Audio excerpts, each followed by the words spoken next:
श्री स्वामी समर्थ. नमस्कार मंडळी, स्वागत आहे तुमचे माझ्या यूट्यूब चॅनलवरती. आजचा दिवस तुम्हाला खूप छान सुखाचा आनंदाचा जाऊ हीच मी स्वामींच्या चरणी प्रार्थना करते आणि आज या नवीन व्हिडिओला सुरुवात करते. आज 19 एप्रिल वार रविवार आणि आज आहे अक्षय तृतीया. तर तुम्हा सर्वांना या अक्षय तृतीयेच्या खूप खूप शुभेच्छा. अक्षय तृतीया हा दिवस आपल्या हिंदू धर्मात अत्यंत पवित्र आणि शुभ मानला जातो. मराठी परंपरेनुसार अक्षय तृतीया हा 3.5 शुभमुहूर्तांपैकी एक शुभमुहूर्त मानला जातो. दरवर्षी वैशाख महिन्यातील शुक्ल पक्षाच्या 3ऱ्या दिवशी अक्षय तृतीया ही साजरी केली जाते आणि अक्षय तृतीयेचा दिवस हा वर्षातील शुभ दिवसांपैकी एक आहे. हा दिवस त्रेतायुगाचा प्रारंभही मानला जातो. या दिवशी केलेल्या कार्याचे शाश्वत फळ मिळते असे देखील म्हटले जाते आणि म्हणून या दिवशी केलेले दान, जप, तप किंवा नवीन सुरुवात दीर्घकाळ टिकते अशी धार्मिक श्रद्धा आहे. अक्षय या शब्दाचा अर्थ कधीही न संपणारे असा असल्याने या दिवशी केलेल्या शुभ कार्याचे फळ कायम वाढतच राहते, ते कधीही कमी होत नाही. या अक्षय तृतीयेच्या दिवशी फक्त शुभ कार्य किंवा दान केले जात नाही, तर या दिवशी पितरांसाठी तर्पण, पिंडदान, श्राद्ध देखील केले जाते आणि म्हणून या दिवशी पितरांसाठी मातीचे भांड्याचे दान करावे. यामुळे पितृदोष हा दूर होतो. या दिवशी भगवान विष्णू आणि माता लक्ष्मीची पूजा करावी. भगवान श्रीहरी विष्णूंना चंदन लावून त्यांची पूजा करावी, कारण आजच्या दिवशी भगवान विष्णू आणि माता लक्ष्मीची पूजा केल्याने जीवनात आणि कुटुंबात आनंद, उत्साह, संपत्ती ही कायम टिकून राहते. कारण पौराणिक कथेनुसार अक्षय तृतीयेच्या दिवशी सत्ययुग आणि त्रेतायुगाची सुरुवात झाली. याशिवाय वैशाख शुक्ल पक्षाच्या तृतीयेला परशुराम जयंती ही सुद्धा साजरी केली जाते आणि परशुराम हे दुसरे तिसरे कोणीही नसून साक्षात भगवान विष्णूंचाच अवतार आहे आणि म्हणून या दिवशी विष्णूंची पूजा केली जाते. अक्षय तृतीया हा दिवस समृद्धी, स्थैर्य आणि नवीन सुरुवातीचे प्रतीक मानला जातो. या दिवशी केलेले कार्य हे दीर्घकाळ टिकते आणि त्यात यश मिळण्याची शक्यता ही खूप जास्त असते आणि म्हणून या दिवशी आपल्याला होईल तेवढ्या चांगल्याच गोष्टी करायच्या आहेत. वाईट गोष्टी ह्या चुकूनही करायच्या नाहीत. जर या दिवशी आपल्या हातून काही चुका झाल्या किंवा काही वाईट गोष्टी जर घडल्या, तर त्याचं जे काही पुण्य आहे तर ते सुद्धा आपल्याकडे अक्षय राहते. त्याचे वाईट परिणाम जे आहे तर ते आपल्याला भोगावे लागत असतात आणि म्हणून या अक्षय तृतीयेच्या दिवशी घरातील सर्व वाईट गोष्टी दूर होण्यासाठी, घरातील कटकटी, पितृदोष, नजरबाधा, दरिद्रता दूर होण्यासाठी तुम्हाला आज घरामध्ये एक अतिशय प्रभावी असा उपाय करायचा आहे. तर आज या अक्षय तृतीयेच्या दिवशी संध्याकाळी कापुरासोबत एक वस्तू जाळायची आहेत. ही वस्तू जाळल्याने घरातील भांडणे, पितृदोष, वास्तुदोष, नजरबाधा, 7 पिढ्यांचे दारिद्र्य नष्ट होऊन कुटुंबाची, मुलांची, पतीची अगदी भरभरून प्रगती होईल. घरात अखंड लक्ष्मी वास करेल. तर अशी कोणती वस्तू आहे जी संध्याकाळी कापुरासोबत जाळायची आहेत? हा उपाय कोणत्या वेळेत करायचा आहे याबद्दलची संपूर्ण माहिती या व्हिडिओमध्ये मी तुमच्यासोबत शेअर करणार आहे. त्यामुळे तुम्ही हा व्हिडिओ स्किप न करता शेवटपर्यंत नक्की पहा. चॅनलवरती नवीन असाल तर सबस्क्राईब करा आणि असेच माहितीपूर्व नवनवीन व्हिडिओ पाहण्यासाठी बेल आयकॉनलाही प्रेस करा. म्हणजे जेव्हा कधी मी नवीन व्हिडिओ अपलोड करेल त्याचं नोटिफिकेशन सर्वात अगोदर तुम्हाला भेटेल आणि तुम्ही एक पण व्हिडिओ मिस करणार नाही. तसेच कमेंट बॉक्समध्ये ओम श्री महालक्ष्मी नमः नक्की लिहा, जेणेकरून माता लक्ष्मीचा, भगवान विष्णूंचा आशीर्वाद तुमच्या कुटुंबावरती कायम राहील. आत्ता व्हिडिओमध्ये मी तुम्हाला जो उपाय सांगणार आहे तर हा उपाय आपल्याला आज अक्षय तृतीयाला संध्याकाळी करायचा आहे. संध्याकाळी 6 वाजल्यापासून ते अगदी रात्री 12 वाजेपर्यंत तुम्ही कधीही हा उपाय करू शकता, कारण ही अक्षय तृतीयाचा जो शुभ मुहूर्त आहे तर हा संपूर्ण रात्रभर असणार आहे. त्यामुळे तुम्ही अगदी रात्री 12, 12:30 वाजेपर्यंत हा उपाय कधीही करू शकता. परंतु आज जर तुम्ही घरीच असेल, तुमच्याकडे वेळ असेल, तर हा उपाय तुम्ही सायंकाळी जी लक्ष्मी येण्याची वेळ असते 6 वाजल्यापासून ते 9:30 वाजेपर्यंत हा उपाय करण्याचा जास्तीत जास्त प्रयत्न करा. कारण या वेळेला आपल्या घरामध्ये लक्ष्मी येत असते आणि वातावरणामध्ये सुद्धा सकारात्मक लहरी या खूप जास्त प्रमाणामध्ये सक्रिय असतात आणि म्हणून या वेळेमध्ये आपण हा उपाय जर केला तर या उपायाचा आपल्याला दुप्पट पटीने फळं प्राप्त होते. तर बघा, यंदाची अक्षय तृतीया जी आहे तर ती खऱ्या अर्थाने ऐतिहासिक ठरणार आहे. कारण ज्योतिषशास्त्रीय गणनेनुसार तब्बल 100 वर्षानंतर या दिवशी बघा गजकेशरी योगासह 5 मोठे राजयोग एकत्र जुळून येत आहे. तर आज सूर्य आपल्या उच्च राशीत आणि चंद्र आपल्या उच्च राशीत असल्याने या सणाचे महत्त्व 2 पटीने झालेले आहे. आज अक्षय तृतीयेला गजकेशरी योग, मालव्य राजयोग, आयुष्यमान योग, सौभाग्य योग आणि सर्वार्थ सिद्धी योग एकाच वेळी सक्रिय राहणार आहे. आणि या योगांच्या संगमामुळे या दिवशी केलेली कोणतीही गुंतवणूक किंवा कोणताही उपाय हा अक्षय ठरणार आहे. आणि म्हणून व्हिडिओमध्ये मी तुम्हाला जो उपाय सांगणार आहे तर हा प्रत्येकाने करायचा आहे. प्रत्येक घरामध्ये हा उपाय जो आहे तर तो केलाच गेला पाहिजे. बघा, अक्षय तृतीयेला अनेक घरांमध्ये हवन केले जाते. त्याचे मुख्य कारण म्हणजे या दिवशी केलेले शुभकर्म, दान आणि हवन यांचे फळ कधीही नष्ट होत नाही, म्हणजेच ते अक्षय अविनाशी आहे. आणि म्हणून आपल्या घरात असणारी नकारात्मकता, इडापिडा, पितृदोष, वास्तुदोष दूर होण्यासाठी या दिवशी अनेक घरांमध्ये हवन केले जाते. परंतु हवन सामग्री ही खूप जास्त असते आणि प्रत्येकाला होम हवन घरामध्ये करणं शक्य होत नाही. आणि म्हणून आपल्याला कापुरासोबत ही वस्तू जाळायची आहेत. ही वस्तू जरी आपण आपल्या घरात जाळली तरीही आपल्याला होम हवन करण्याचे पुण्य जे आहे तर ते प्राप्त होते. शास्त्रानुसार या दिवशी घरामध्ये हवन केल्याने जीवनात सुख, समृद्धी आणि शांती कायम टिकून राहते.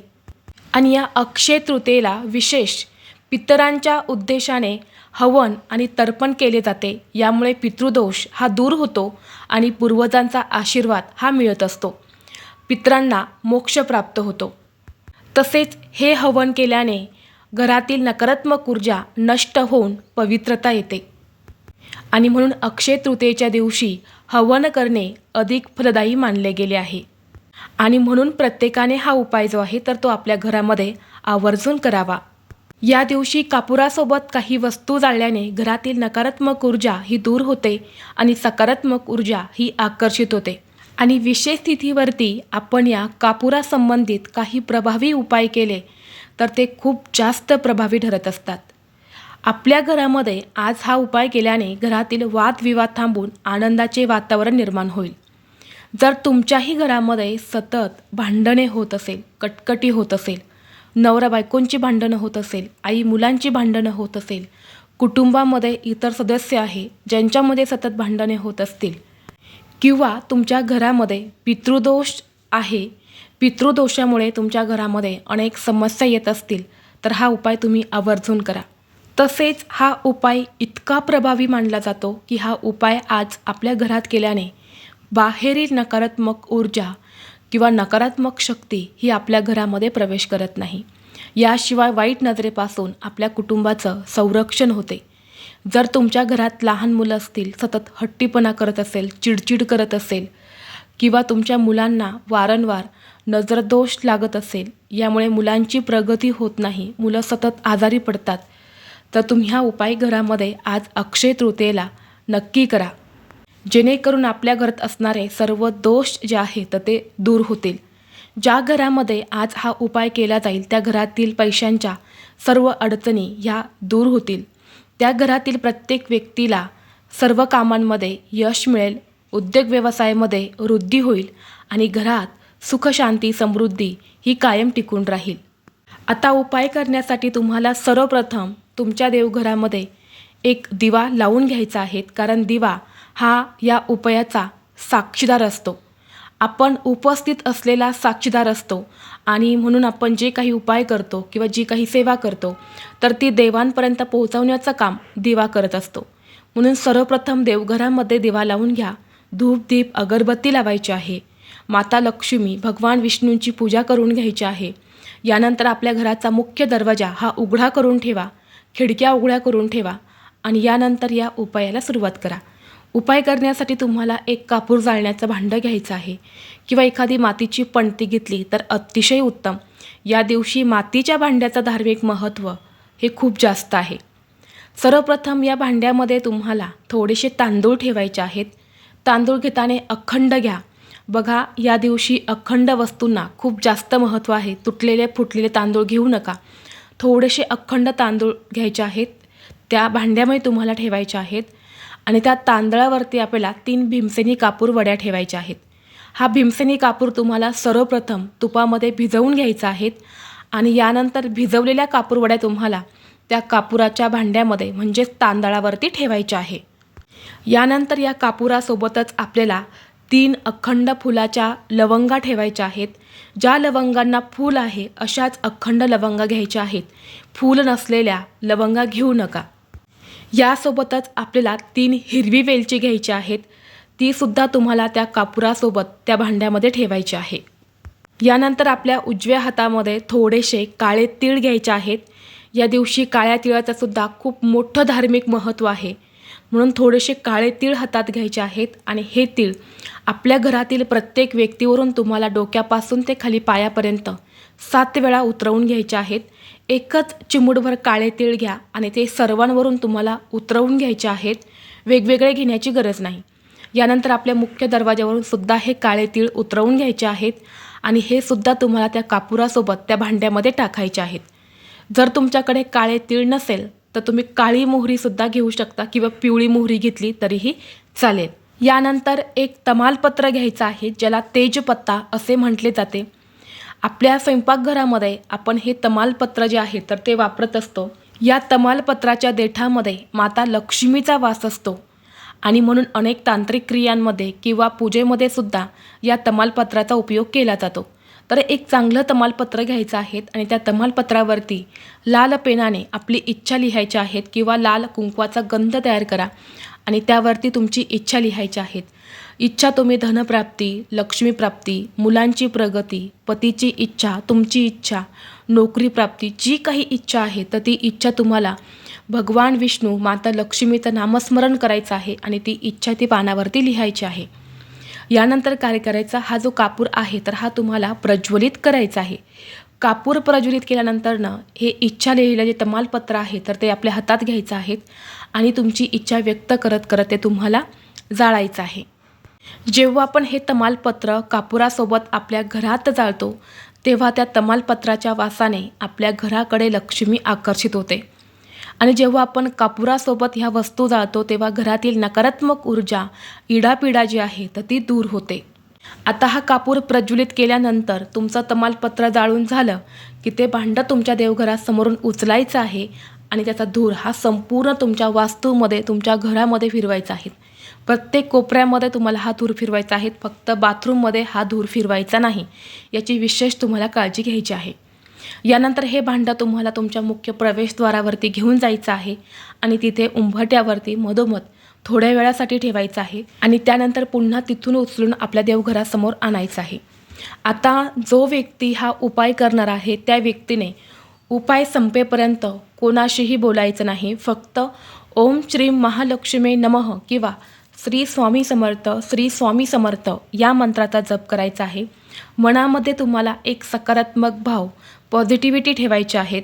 स्वतःच्या मनाला सांगायचं आहे की हा उपाय मी माझ्या घरात केलेला आहे आणि माझ्या घरातील सगळी नकारात्मक शक्ती, वाईट शक्ती, दरिद्रता, इडापिडा, जे काही दोष आहे तर ते सर्व नष्ट झाले आहे आणि आता माझ्या कुटुंबाची भरभरून प्रगती होत आहे. असा एक सकारात्मक भाव, एक वर्तमान काळामध्ये तुम्हाला इच्छा व्यक्त करायची आहेत आणि या मंत्राचं पठण करायचं आहे. तर अशा पद्धतीने तुम्हाला हा जो उपाय आहे तर हा आज अक्षय तृतीयेला संध्याकाळी करायचा आहे. आता या भांड्यातील सगळ्या वस्तू जळून गेल्यानंतर त्यामुळे थोडीशी राख तयार होते. तर ती जी विभूती आहे ना त्याचा एक एक टिळक आपल्या घरातील प्रत्येक व्यक्तीच्या कपड्यावरती लावायचाच आहे. यानंतर थोडीशी राख घेऊन आपल्या उंबरठ्यावरती सुद्धा टाका आणि यानंतर त्या भांड्यामध्ये पाणी ओतून तुम्ही तुळस सोडून कोणत्याही झाडाच्या मुळापाशी टाकू शकता. जेव्हा तुम्ही अशी विभूती किंवा अशी राख उंबरठ्यावरती टाकता तेव्हा नकारात्मक ऊर्जा ही आपल्या घरामध्ये प्रवेश करत नाही.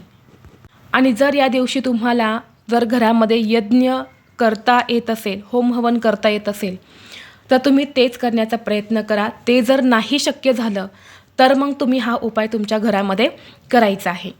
हा उपाय साधासुद्धा नाही, तर हा उपाय ज्या घरात केला जातो त्या घरातील सर्व दोष हे नाहीसे होतात आणि आपल्या कुटुंबाची प्रगती होते. त्याचबरोबर अक्षय तृतीयेचा दिवस हा लक्ष्मी प्राप्तीसाठी आणि धनप्राप्तीसाठी अत्यंत महत्त्वाचा असतो. या दिवशी आपण लक्ष्मी प्राप्तीसाठी किंवा लक्ष्मीला प्रसन्न करून घेण्यासाठी जे उपाय करतो ना, त्या उपायांचा आपल्याला निश्चितच फळ प्राप्त होते. आणि म्हणून जर तुमच्याही घरामध्ये खरोखर पैशांच्या अडचणी आहे, पैसा टिकत नाही, घरातून हातातून जास्त पैसा खर्च होतो, सतत इतरांकडून उसने पैसे घ्यावे लागतात, कर्ज आहे, तर या ज्या काही आर्थिक अडचणी जर तुमच्यावरती असेल तर आज संध्याकाळी अक्षय तृतीयेला माता लक्ष्मीसमोर तुपाचा एक 5 मुखी दिवा लावा. 5 मुखी म्हणजे पंचमुखी दिवा लावायचा आहे. मातीच्या पंतीमध्ये हा दिवा लावला तुम्ही तरीही चालेल आणि त्या दिव्यामध्ये शुद्ध गाईचं तूप घाला आणि त्या दिव्यामध्ये तुम्हाला 2 लवंग आणि थोडेसे धणे जे असतात बघा, आपण स्वयंपाकघरामध्ये धणे वापरतो, अखंड धणे, तर ती टाकायची आहेत. धणे हे सोन्यापेक्षाही मौल्यवान आहेत आणि या दिवशी धण्यांचं खूप मोठं महत्त्व आहे. आणि असा हा दिवा तुम्हाला प्रज्वलित करून तुमच्या देवघरामध्ये माता लक्ष्मीसमोर लावायचा आहे. दिव्याला तुम्हाला बघा, तुमच्याकडे सातू असतील तर सातूचा आसन द्या किंवा तांदळाचा आसन दिलं तरीसुद्धा चालेल. आणि माता लक्ष्मीला हळद, कुंकू, अक्षदा, फुले अर्पण करून तिथे बसून तुम्हाला महालक्ष्मी अष्टकमची सेवा करायची आहेत. 3 वेळा महालक्ष्मी अष्टकमचं पठण करायचं आहे आणि दोन्ही हात जोडून तुम्हाला माता लक्ष्मीला प्रसन्न होण्यासाठी मनोभावे प्रार्थना करायच्या आहेत. हा उपाय महाशिव पुराणात सांगितलेला आहे आणि तोच उपाय मी तुमच्यासोबत शेअर केलेला आहे. तर लक्ष्मी प्राप्तीसाठी, धनप्राप्तीसाठी हा उपाय तुम्ही नक्की करू शकता. त्याचबरोबर या दिवशी पितरांसाठी सुद्धा आपल्याला सेवा करायच्या असतात. तर आपल्याला आज संध्याकाळी आपल्या मुख्य प्रवेशद्वाराच्या बाहेर पितरांसाठी एक दिवा नक्की लावायचा आहे. गव्हाच्या कणकेचा दिवा बनवायचा आहे, त्यामध्ये मोहरीचं तेल घालायचं, थोडेसे काळे तीळ तसेच थोडीशी पिवळी मोहरी त्या दिव्यामध्ये टाकायची आणि असा हा दिवा तुम्हाला प्रज्वलित करून तुमच्या मुख्य प्रवेशद्वाराच्या बाहेर लावायचा आहे. तिथे का लावायचा? कारण आपले पितृ जे असतात ना, ते तिथेच येऊन थांबलेले असतात, तिथूनच ते आपल्याकडे बघत असतात आणि म्हणून त्यांना मोक्ष मिळण्यासाठी आपल्याला त्यांच्या स्मरणार्थ हा दिवा तिथे लावायचा आहे. दुसऱ्या दिवशी हा कणकेचा दिवा उचलून तुम्ही एखाद्या मोठ्या झाडाखाली नेऊन ठेवायचा आहे. तर अशा पद्धतीने हे काही उपाय आहेत, ह्या काही सेवा आहेत ज्या आपल्याला आज अक्षय तृतीयेला करायच्या आहे. अत्यंत प्रभावी आणि सात्विक उपाय आहेत, 100% फलदायी आहेत. श्रद्धेने करा, नक्की त्याचं फळ तुम्हाला प्राप्त होईल. तर ही अत्यंत महत्त्वाची माहिती मला तुमच्यापर्यंत शेअर करायची होती. व्हिडिओ तुम्हाला आवडला तर लाईक करा, चॅनलवरती नवीन असाल तर सबस्क्राईब करा आणि हा व्हिडिओ आपल्या मित्रपरिवारासोबत जास्तीत जास्त शेअर करा. चला तर मग भेटू असंच पुढल्या एका नवीन व्हिडिओमध्ये. तोपर्यंत सर्वांना श्री स्वामी समर्थ.